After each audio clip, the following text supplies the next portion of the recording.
The most dangerous thing you can do to a system designed to exploit you is become boring. Not defeated, not broken, not checked out. Boring. And I don't mean boring as in lifeless. I mean boring as in ungovernable, unpredictable by their metrics, invisible to their algorithms, useless to their extraction machines. They cannot sell to someone who doesn't want. They cannot control someone who doesn't react. They cannot manipulate someone whose nervous system isn't perpetually on fire. This is what Thoreau understood in 1845 when he walked into the woods near Walden Pond with an axe, some borrowed tools, and a plan that everyone around him called insane. They called it retreat. He called it war. And by the end of this, you'll understand the difference. Why the boring life isn't the consolation prize of the uninspired. It's the final boss move. But here's the part no one tells you. There's a mechanism, a specific psychological shift that makes this work. Without it, simplicity becomes deprivation, boredom becomes torture, withdrawal becomes weakness. With it, you become untouchable. We'll get there. But first, you need to see how deep the trap actually goes. Here's a question that should disturb you. Why are you tired? Not physically. We'll set that aside. Emotionally, psychologically, spiritually, if that word doesn't make you flinch. Why do you wake up some mornings already drained? Why does the thought of another day sometimes feel like a weight instead of an opportunity? You've probably blamed yourself. Lack of discipline, poor sleep, not enough purpose. Maybe you Googled burnout symptoms and nodded along. But what if the exhaustion isn't a bug in your character? What if it's the product? The economic model of the 21st century doesn't run on your labor anymore. Not primarily. It runs on your attention, your emotional bandwidth, your reactions, your engagement, every notification, every outrage cycle, every carefully engineered cliffhanger in a streaming series, every infinite scroll, every fear-based news headline. These aren't side effects of a connected world. They're features. You're not using these platforms. You're being metabolized by them. And here's what makes this particularly sinister.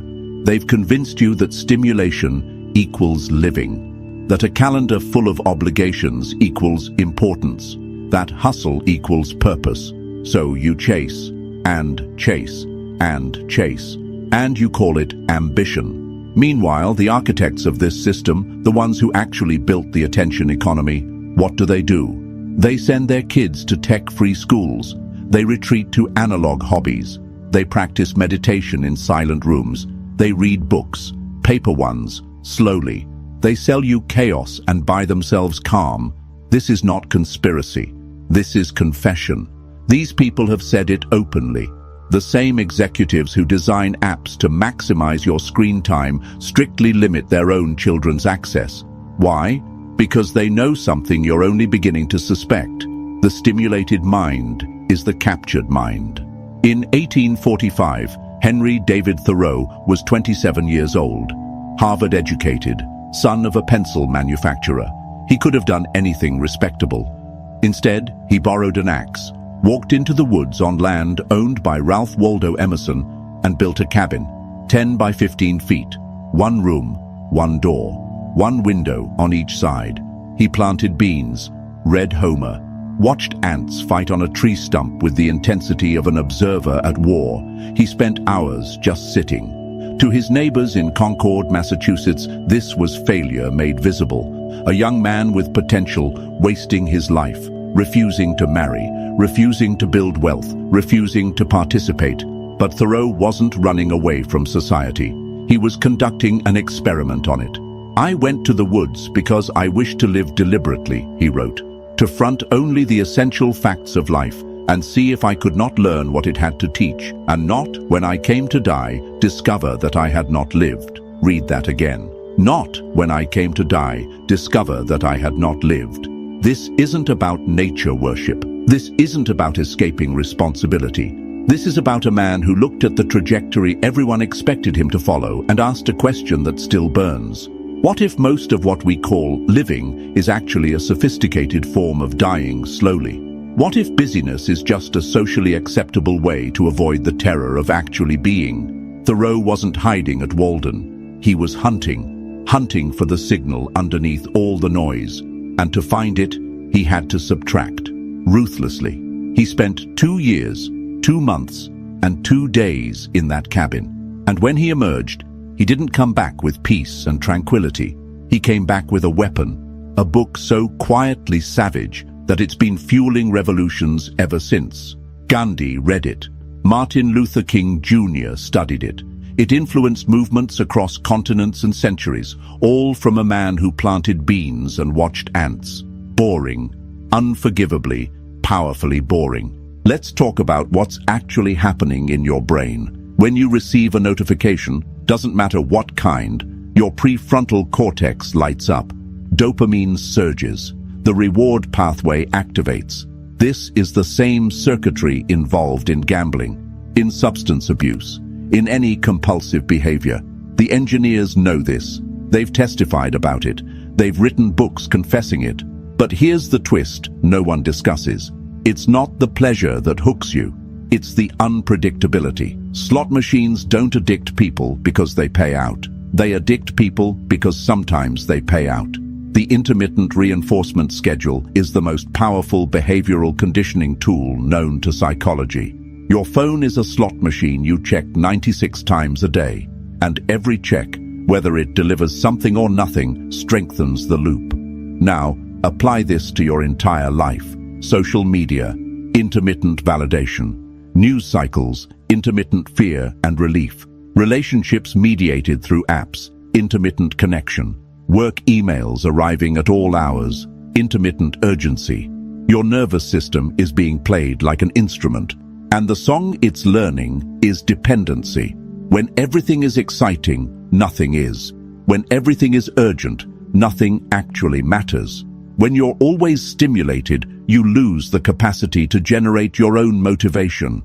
You become a reactor, not an actor. And reactors are easy to predict, easy to manipulate, easy to harvest.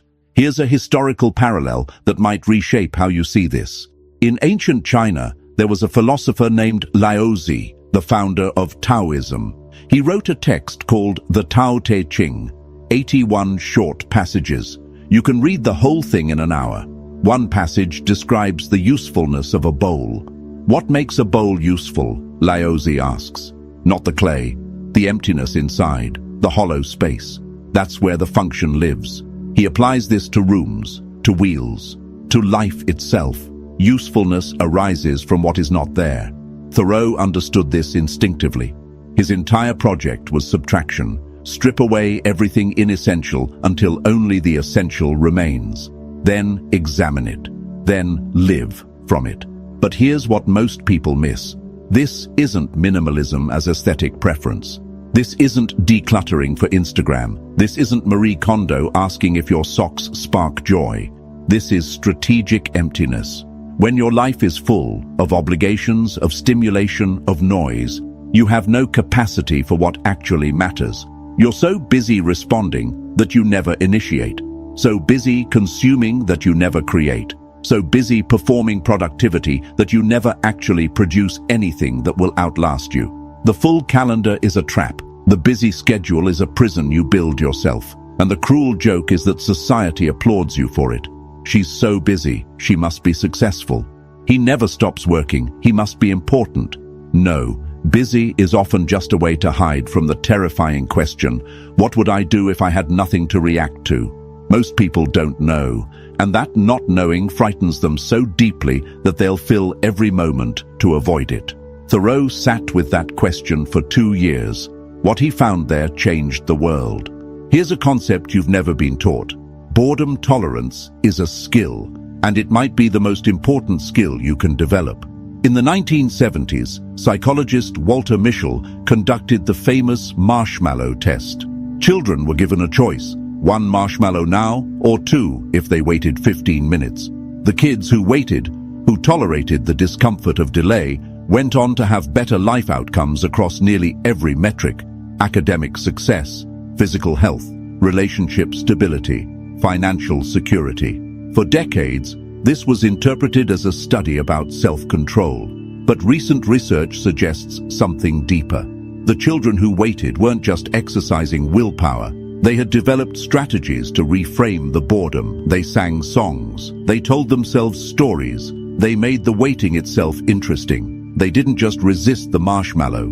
They transformed their relationship to time. This is what Thoreau did at Walden. He didn't suffer through the monotony of rural isolation. He rebuilt his capacity to perceive. He retrained his attention until a single morning watching ice melt on the pond became more vivid, more meaningful than years of social busywork had ever been. To be awake is to be alive, he wrote. I have never yet met a man who was quite awake. That line is an indictment. He's not talking about sleep. He's talking about the chronic distraction that passes for consciousness in most people's lives. You think you're awake. You're just stimulated. These are not the same. I want you to think about your attention as a finite resource. Because it is. You wake up with a certain amount of cognitive capacity, a certain amount of emotional bandwidth, a certain number of quality decisions you can make before your judgment degrades. This is scientifically established. It's called decision fatigue, ego depletion. The tank is real and it empties. Now, here's the question. Who is spending your tank? When you check the news first thing in the morning, you're spending. When you engage with outrage on social media, you're spending. When you say yes to an obligation you don't actually want, you're spending. When you let someone else's emergency become your priority, you're spending. By noon, most people are bankrupt, running on fumes, making poor choices because the quality fuel is gone. And what do they have to show for it? Nothing they chose, nothing they built, nothing they will remember in a year. Just a series of reactions to other people's agendas. Thoreau's boring life was economically brilliant. He spent almost nothing. Not money, attention. He protected his cognitive resources like a miser protects gold. No social obligations, no news of distant wars, no fashion trends, no gossip, no manufactured urgencies, just the essential facts of life, stacked, examined, understood, and from that protected wealth, he produced work that still pays dividends nearly 2 centuries later. Here's what the system cannot tolerate. Someone who doesn't want more. Think about it. The entire machinery of modern capitalism depends on manufactured dissatisfaction. You must feel that what you have is not enough, that who you are is not enough, that where you are is not enough. Otherwise, why would you buy? Why would you scroll? Why would you chase? Contentment is an act of sabotage, not passive contentment, not giving up contentment, strategic contentment, the kind where you look at the frantic masses sprinting toward mirages and you simply don't. You plant your beans, you read your books, you think your thoughts, and the system cannot touch you because you've exited the game they need you to play. This is what made Thoreau dangerous. Not his eloquence, not his education, his refusal. He refused to be impressed, refused to be hurried, refused to believe that his worth was determined by his productivity or his possessions. In Civil Disobedience, his other famous essay, he wrote, "The mass of men lead lives of quiet desperation." But notice, he didn't say they were forced into it. They lead those lives. Active verb. They choose it, daily, by default. The desperation isn't imposed from outside. It's an inside job. There's a modern pathology Thoreau never saw but somehow diagnosed in advance. It's called the paradox of choice. Too many options paralyze rather than liberate. But I want to go darker than that. Options aren't just paralyzing, they're expensive, and not in ways you're calculating. Every option you keep open costs mental real estate. Every possibility you refuse to close burns background processing power. Every maybe later or I'll keep my options open is a tiny leak in your cognitive fuel tank. Rich people understand this instinctively. That's why many of them wear the same outfit every day. Eliminate the small decisions. Preserve the resources for the ones that matter. But they've only figured out half the equation. The truly wise, the Thoreaus of any age, go further.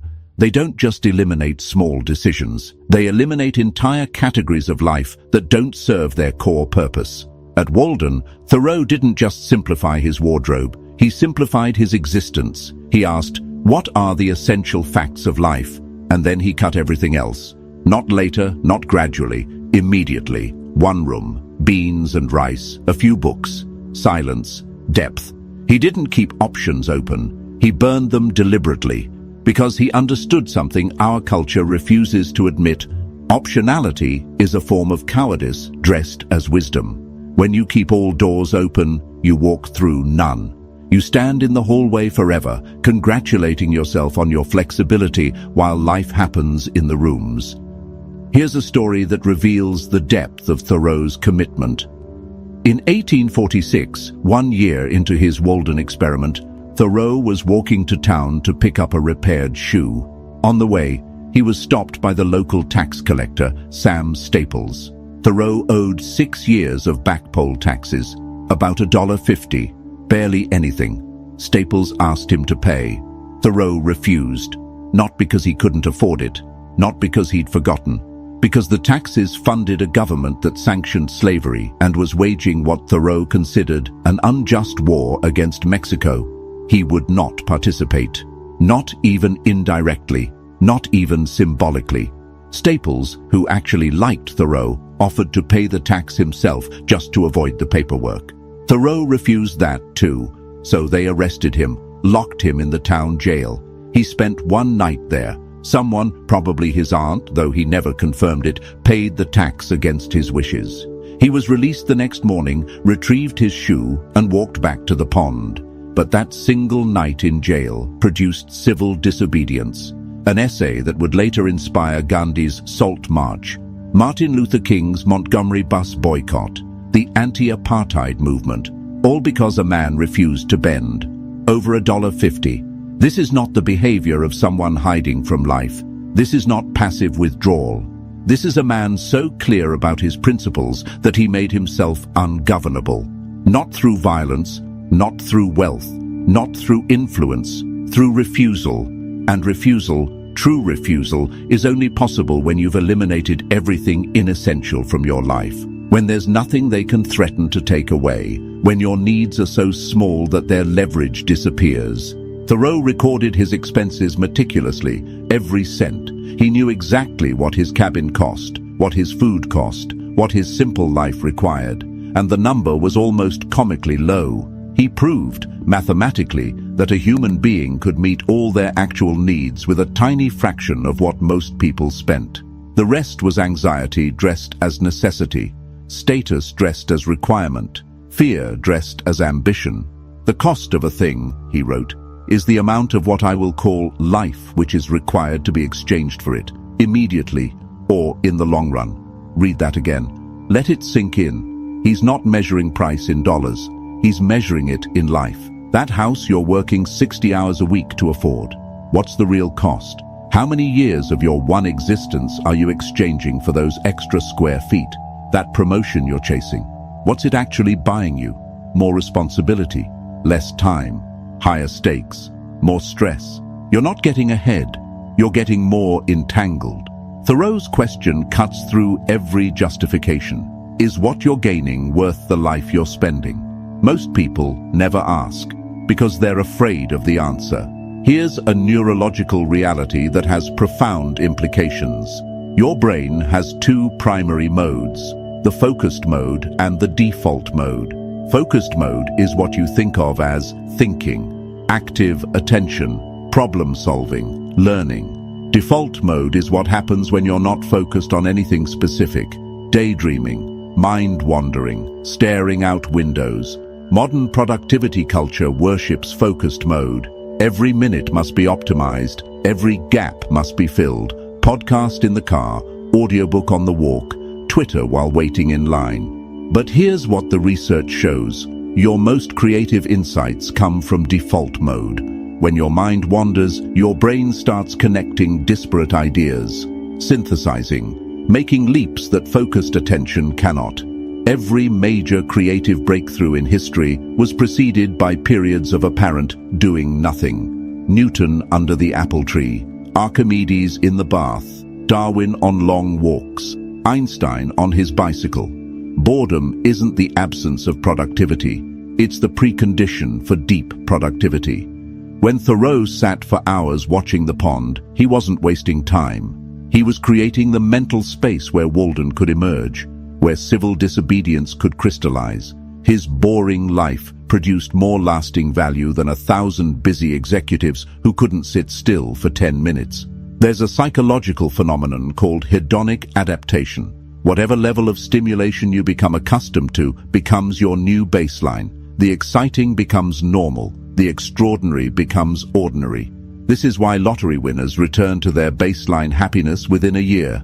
Why the new car thrill fades. Why the dream house becomes just a house. But here's the dark side no one discusses. The treadmill goes both ways. If you continuously escalate stimulation, more drama, more intensity, more excitement, you require more stimulation to feel anything at all. You're not becoming more alive, you're becoming more numb, raising the threshold until only extreme experiences register. This is why thrill seekers need bigger thrills, why social media users need more outrageous content, why people in chaos become addicted to chaos even when they say they want peace. They've conditioned themselves to require catastrophe to feel. Thoreau ran the experiment in reverse. By radically reducing stimulation, he lowered his hedonic baseline. He resensitized himself, until a sunrise became miraculous, until the sound of ice cracking on the pond became symphonic, until ordinary existence became vivid. He didn't escape life. He intensified it by subtracting the noise. Here's what bothers me about how Thoreau is usually presented. They make him a nature poet, a gentle eccentric, a man who liked trees. They domesticate him, neuter him, turn him into a greeting card. But Thoreau was a radical, not in the political sense we use today, but in the original Latin sense. Radix, root. He went to the root of things, and what he found there was uncomfortable. He found that most of what we call society is a conspiracy of distraction, that most of what we call success is a more sophisticated form of slavery, that most of what we call life is a rehearsal that never becomes a performance. If a man does not keep pace with his companions, he wrote, perhaps it is because he hears a different drummer. Let him step to the music which he hears, however measured or far away. This is not permission to be weird. This is a diagnosis. If you're out of step, maybe you're not broken. Maybe you're the only one hearing the actual music underneath the noise everyone else is marching to. So where does this leave you? I'm not going to insult you with a 3-step action plan. Thoreau's lesson can't be reduced to a bullet point list. But I will ask you to sit with a question. Actually sit with it. Not for a moment. For days, if necessary. What would remain if you subtracted everything from your life that was there out of habit, fear, or imitation? Not what you think should remain. Not what would look good to others. Not what your parents or culture or social circle expect. What would actually remain if you stripped away every single thing you do because you're supposed to? That core, whatever survives the subtraction, that's where your real life is hiding. Most people never find it, because the noise is too comfortable, the distraction too convenient, the busyness too praised. They die in the hallway, never having entered a room. Thoreau entered. For 2 years, 2 months, and 2 days, he lived in his chosen room. And what he found there is still sending ripples through time. There's a military concept called strategic retreat. It's when an army intentionally withdraws, not in defeat but in cunning. They pull back to stronger ground. They consolidate resources. They let the enemy overextend, exhaust themselves chasing phantoms. And then, from that protected position, they strike with concentrated force.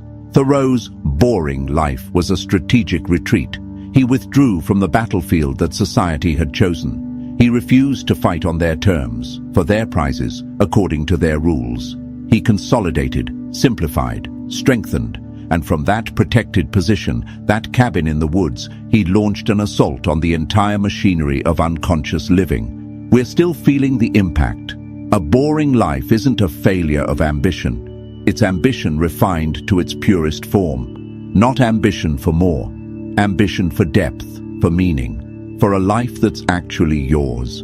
Here's the uncomfortable truth I've been circling. You already know this. Some part of you, the part that clicked on this video, that's still here after all these words, that part knows.